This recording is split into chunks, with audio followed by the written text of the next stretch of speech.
walking around the classroom and making sure that they're getting the right answers and they're on track. And you actually have to do the activity yourself to make sure you know how it's going to work. So it's not as easy as it sounds.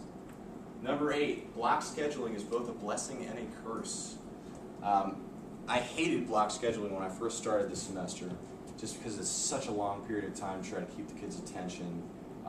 But I actually kind of developed a comfort level with it as the semester went on, just because you do have that extra day in between to plan things, and it reduces the number of classes that you have to teach each day. Number 7, lesson planning, like juggling chainsaws, is a skill requiring years of careful experience and practice. Lesson planning is something I've still not mastered yet, but it's something that with practice is coming along for me. Number 6, kids know when you're not prepared. As much as you might try to hide it, there were a couple of times this semester when I didn't have enough stuff to do that particular day, and it was pretty obvious, painfully obvious to the kids that I didn't know what I was doing that day. Number 5, Vinton, Virginia is a long way from Blacksburg. As Hunter said, we traveled about 6,500 miles this semester, which is expensive and time-consuming. Number 4, it is always better to be over-prepared than under-prepared. I think that pretty much speaks for itself. Number 3, students' reasoning is often suspect. Kids are not like us. Not all of them. They're not all serious students. In fact, I remember one little anecdote. Towards one of the last days that I was there, I had allowed a girl to complete an assignment that she was missing. And this was way after the due date, and I finally asked her for it on the last day, or the second to last day, and she handed it in to me half finished. And I said, after all this time, why haven't you at least finished this assignment? She said, I didn't think it would be fair for me to finish it to all the other kids who turned it in on time. Number 2, this job is a lot harder than I thought. No question about that.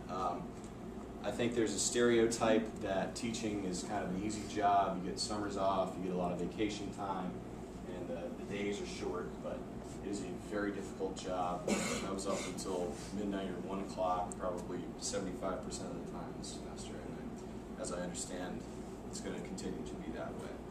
Number 1, the kids are the only thing that makes teaching worth it.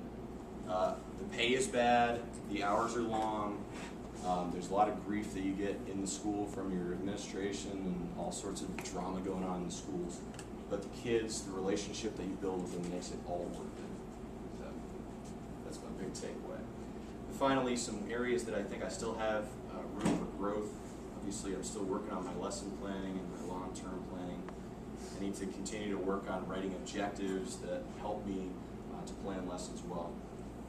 I need to work on greater integration into the school culture and fabric. Unfortunately, due to our commute time, and I was trying to hold down a job back here at the same time this semester, I wasn't able to participate in a lot of extracurricular activities and the sorts of things that I would have liked to be involved in. Organizational skills. If you could have come into my classroom at the end of the semester, you would have seen quite a mess, because I had little stacks of papers from different things I had done all semester, all scattered around. And it was a real mess. So in the future, I definitely need to develop a system where I can keep things in better order for myself. And finally, working with diverse student groups. Throughout my own educational background and the schools that I've worked in now, I've really only worked with very much white, middle class students. So I don't have a lot of experience working with kids with lower socioeconomic status or kids of different races and that sort of thing. So that's something I'm looking forward to learning about in the future. And that's pretty much all I have for my presentation right now. If you have any questions for me.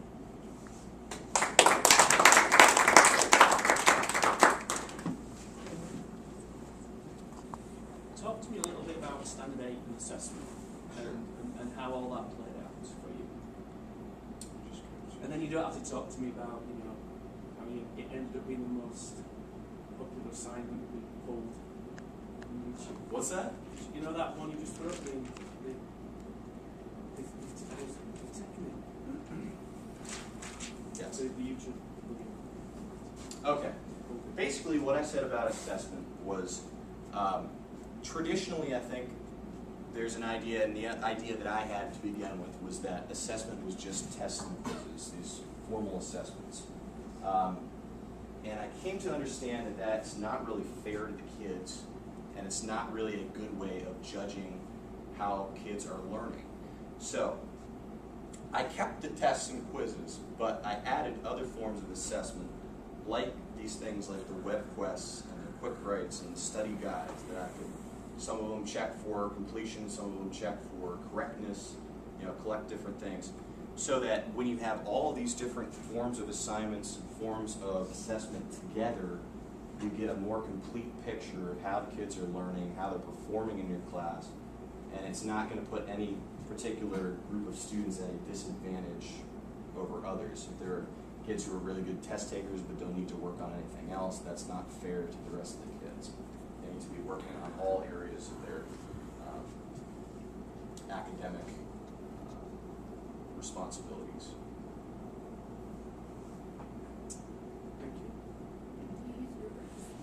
Yes, I do. Do you have an example of one? Sure. Do you want to see a vlog or? I'd just like to see a rubric. Oh, do you mean, I'm sorry, I didn't understand you. Do you mean that I have the kids use WordPress? Yeah. Oh, wait, rubrics. What's the word? Yes. Let me, You're so used to getting a technology question from her that when she says something about a what? Sorry. Is that a Web 2.0 rubric or a or is it a rubric? Oh, man.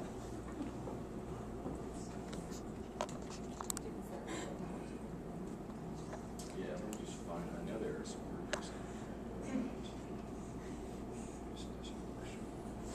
This will do it.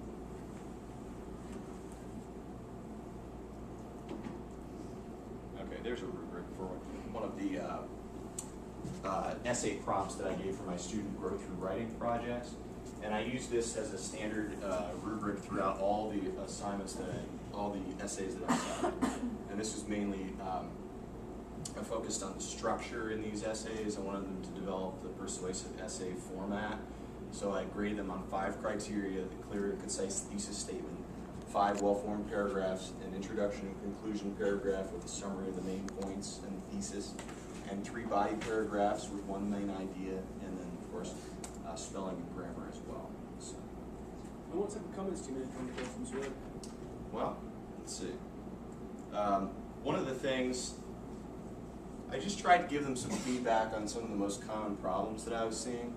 Like, for instance, a lot of the kids in their introduction paragraphs, and this is something that I kind of struggled with initially because in English class, you're always kind of taught to use the keyhole form and, start out with broad ideas and then narrow it down to a thesis in your introduction paragraph. But what my cooperating teacher explained to me was that in AP essay writing format, you need to get right to your point and not worry about any of those extraneous details. So that was my main concern here, is a lot of kids had, and this isn't too bad right here, but a lot of kids had just a bunch of extra information in their opening paragraphs. And then I wrote things